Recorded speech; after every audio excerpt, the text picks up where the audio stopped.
Assalamualaikum warahmatullahi wabarakatuh. A'udzubillah, bismillah, alhamdulillah, wassalatu wassalamu ala rasulillah Muhammad ibni Abdullah wa ala alihi wa sahbihi wa mawalah. Pertama-tama puja dan syukur kita panjatkan kehadirat Allah subhanahu wa ta'ala. Salawat dan salam kita limpah curahkan kepada junjungan kita yaitu Nabi Muhammad sallallahu alaihi wasallam dan kepada sahabatnya, kepada tabi'innya dan anut kepada mantenanya kepada beliau.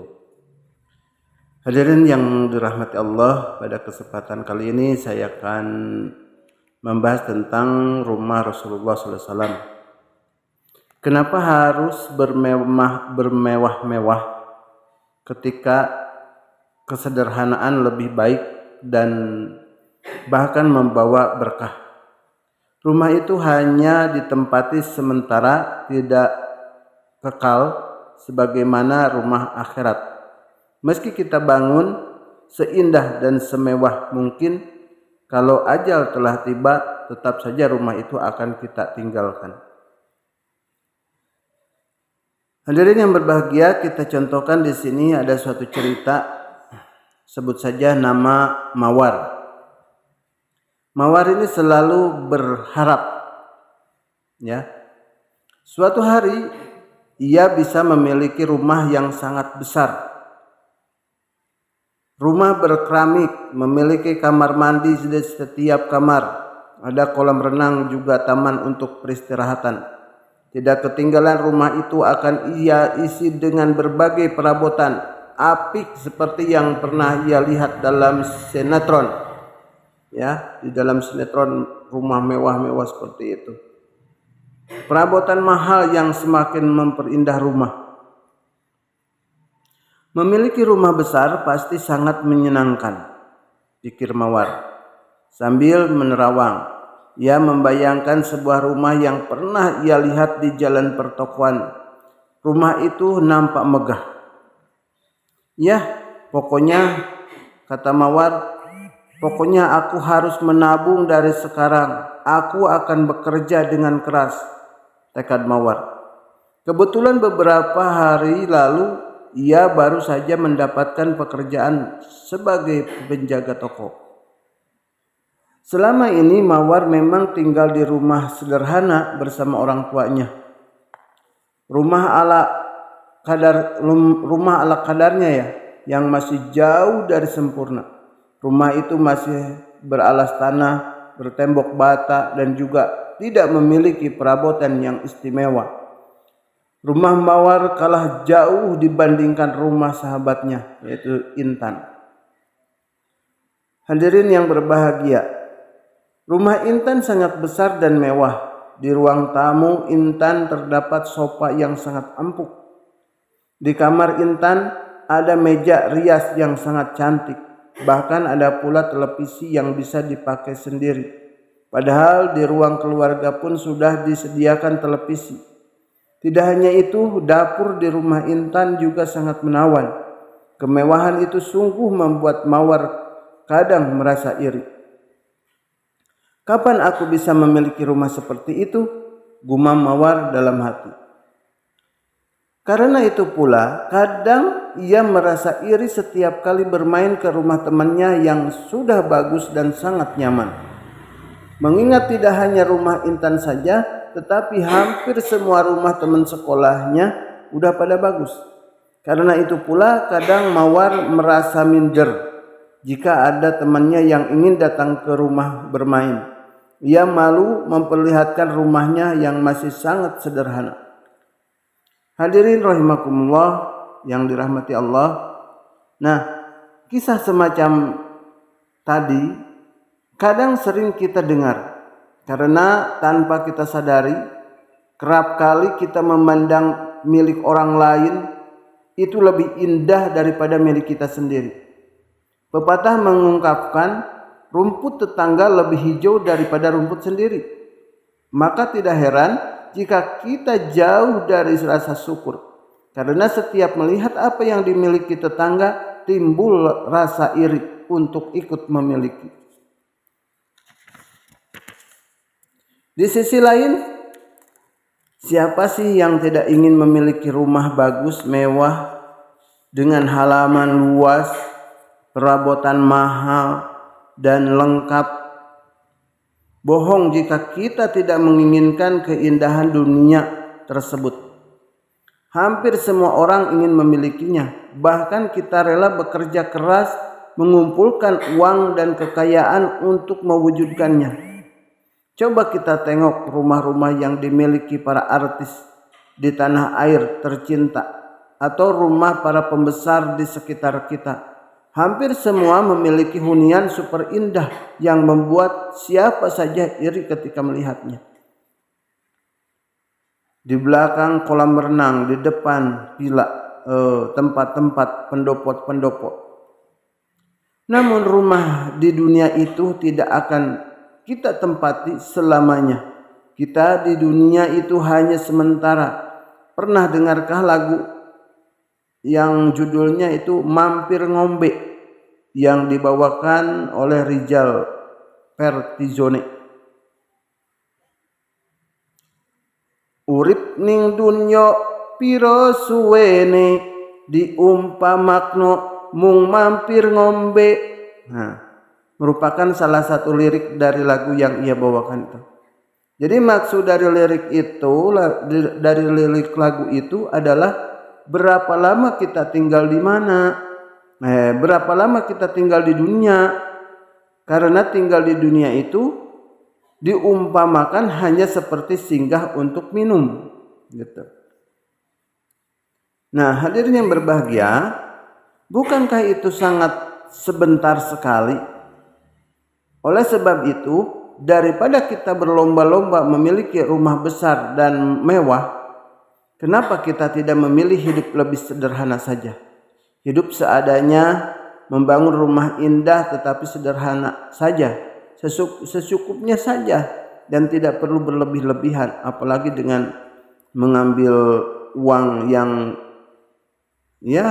nantinya membelit-belit.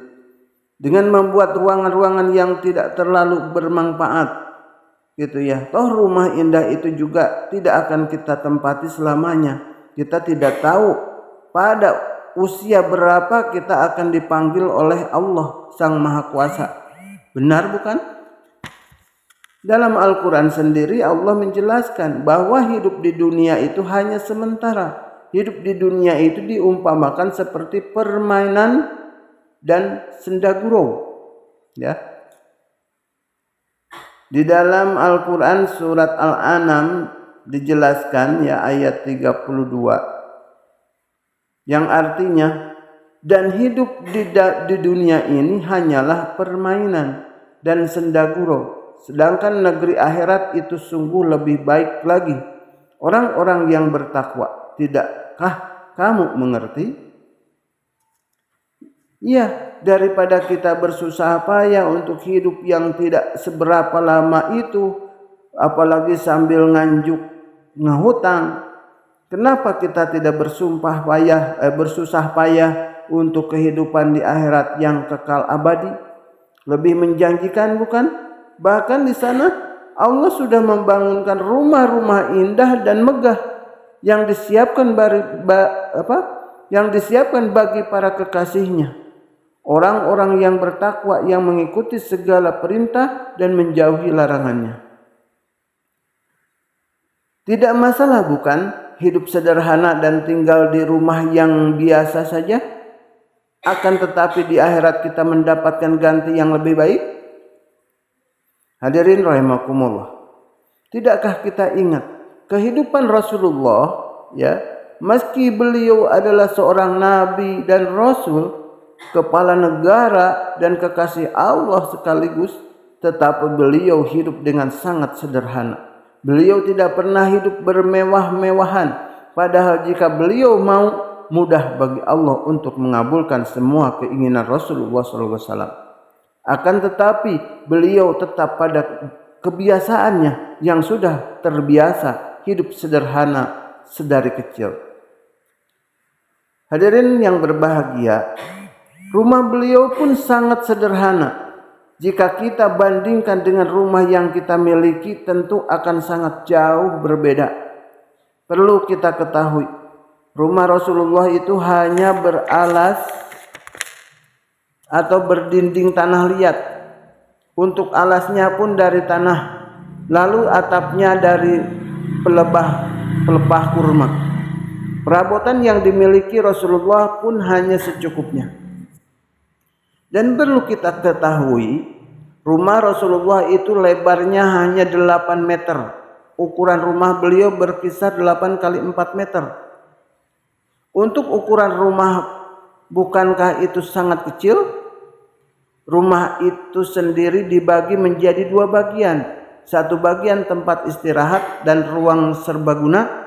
Artinya satu ruangan ini digunakan untuk tidur, memasak dan perkara lainnya. Sedangkan ruang lainnya digunakan untuk halaman. Luar biasa bukan? Bisa kita bayangkan? Coba kita bandingkan dengan rumah masa kini. Rata-rata rumah masa kini sudah banyak yang dindingnya terbuat dari batu, kayu, beton, dan lain sebagainya. Lalu alasnya pun sangat bervariasi. Ada yang menggunakan keramik, kayu, ubin, mermer, granit, atau bahkan lainnya. Tergantung selera si pemilik rumah. Sedangkan untuk atap rumah ada yang menggunakan genteng, beton, kanopi, asbes, genteng kaca, atau genteng dari tanah. Lalu bagian rumah tidak hanya ada 2 bagian, tapi lebih ada dapur beserta ruangan makan, ruangan keluarga, tempat ibadah, kamar tidur, dan ruang tamu. Dan perabotannya juga sudah pasti sangat banyak. Kita pasti paham sendiri bukan? Di luar malah di belakang ada kolam renang, gitu ya. Ada pendopo, tempat beristirahat juga. Nah, itulah Rasulullah, sejak awal beliau sudah mengajarkan kesederhanaan bagi kita. Nah, bukankah suatu semestinya kita meneladani hidup sederhana ala Rasulullah? Ada sebuah kisah menarik yang berhubungan dengan kesederhanaan Nabi Muhammad. Diceritakan bahwa suatu hari Umar bin Khattab berkunjung ke rumah. Betapa kagetnya ya Umar bin Khattab berkunjung ke rumah Nabi, gitu ya. Betapa kagetnya Umar ketika melihat Rasulullah tengah tidur di tikar, padahal tikar itu bisa memberi bekas pada kulit Nabi. Umar bertanya pada Rasulullah, "Wahai Rasulullah, kenapa engkau menggunakan tikar ini? Padahal lebih baik engkau menggunakan permadani. Pasti itu lebih nyaman," ucap Umar. Nabi pun menjawab, "Apa urusanku terhadap dunia? Permisalan antara aku dan dunia bagaikan seorang yang berkendaraan menempuh perjalanan di siang hari yang panas terik. Lalu dia mencari teduhnya di bawah pohon beberapa saat di siang hari. Kemudian ia istirahat di sana lalu meninggalkannya." Hadis riwayat Tirmidzi. Batuk dulu pemirsa. Di lain kisah, Abu Bakar merasa sedih dan menangis ketika melihat persiapan yang dilakukan Rasulullah atas pernikahan Fatimah. Bagaimana tidak? Kalau itu Nabi Muhammad hanya menyiapkan gandum yang telah giling, kulit binatang yang telah disamak, cerek, dan sebiji pinggan. Tapi menurut Rasulullah SAW sendiri, persiapan itu sudah lebih dari cukup untuk orang yang tinggal di dunia. Ya, tidak usah berlebih karena pada akhirnya semua hanya dinikmati sementara dan akan ditinggal ketika ajal telah tiba. Tidak hanya mengajarkan kesederhanaan dalam hidup, Rasulullah juga mengajarkan sikap qanaah, di mana kita diajarkan untuk merasa puas dengan apa yang kita miliki, tidak perlu merasa iri atau merasa kurang. Jadi masihkah kita ingin hidup mewah padahal junjunan? Jadi masihkah kita ingin hidup mewah padahal junjunan kita yang agung saja, yang semua rahmatan lil alamin, memilih hidupnya begitu sederhana, gitu. Meski kemewahan bisa beliau dapat secara mudah ya, tinggal minta kepada Allah Subhanahu wa taala, pasti beliau kaya raya. Tetapi beliau lebih memilih yang sederhana. Tapi haruskah kita meniru untuk membuat rumah selayaknya Rasulullah SAW? Bukankah mode rumah itu sudah tidak jadi atau sudah tidak ada lagi pada zamannya? Pada zaman sekarang? Nah, mungkin kita akan bertanya-tanya semacam itu. Mencontoh Rasulullah dalam urusan rumah.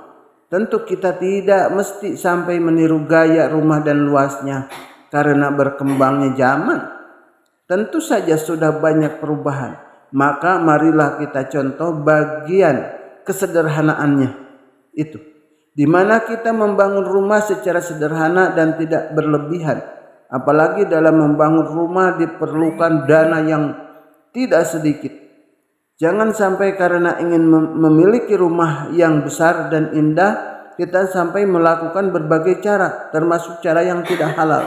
Nauzubillah. Lagi pula Allah sendiri tidak menyukai sesuatu yang berlebih-lebihan, karena berlebihan itu lebih banyak mendekatkan kepada kekufuran, dan sikap berlebihan itu mirip sikap-sikap orang-orang yang tidak menyukai Rasulullah. Allah telah berfirman yang artinya, katakanlah Muhammad, wahai ahli kitab, janganlah kamu berlebih-lebihan dengan cara tidak benar dalam agamamu, dan janganlah kamu mengikuti keinginan orang-orang yang tersesat dahulu dan telah menyesatkan banyak manusia, dan mereka sendiri tersesat dari jalan yang lurus. Quran surat Al-Maidah ayat ke-77. Jadi, masihkah kita berangan-angan untuk membangun rumah luar biasa indah? Di atas genteng ada AC, di depan ada kolam renang, di belakang ada juga. Padahal faktanya rumah itu hanya akan kita tinggal sementara, bahkan bisa jadi hanya hitungan hari saja.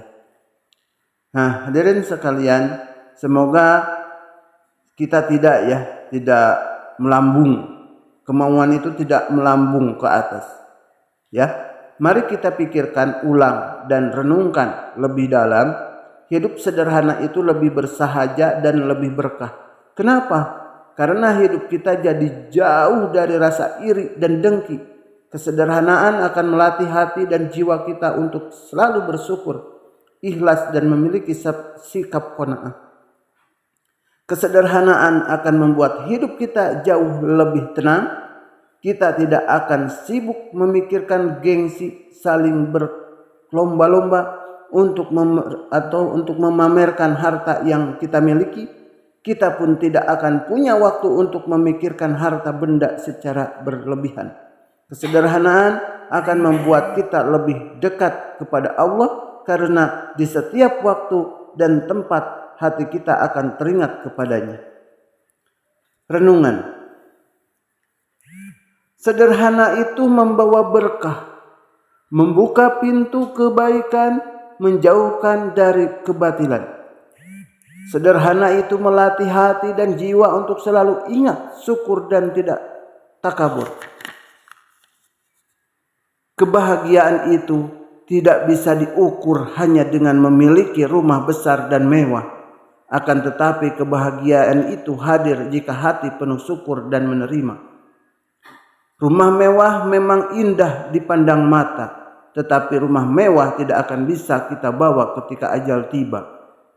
Memiliki rumah indah di dunia memang membuat hati senang luar biasa, namun memiliki rumah indah di surga pasti lebih betah dan lebih berkah. Amin ya Allah ya Rabbal Alamin. Semoga apa yang telah saya sampaikan ini dan berfaedah dan bermanfaat untuk kita semua. Amin ya Allah ya Rabbal Alamin. Wabillahi taufiq wal hidayah. Wassalamualaikum warahmatullahi wabarakatuh. Terima kasih sudah mendengarkan ceramah di channel Marpudin Anwar 17 sehari-hari. Dan mohon dukungannya dengan cara like, subscribe, dan bunyikan loncengnya, and share. Sampai jumpa.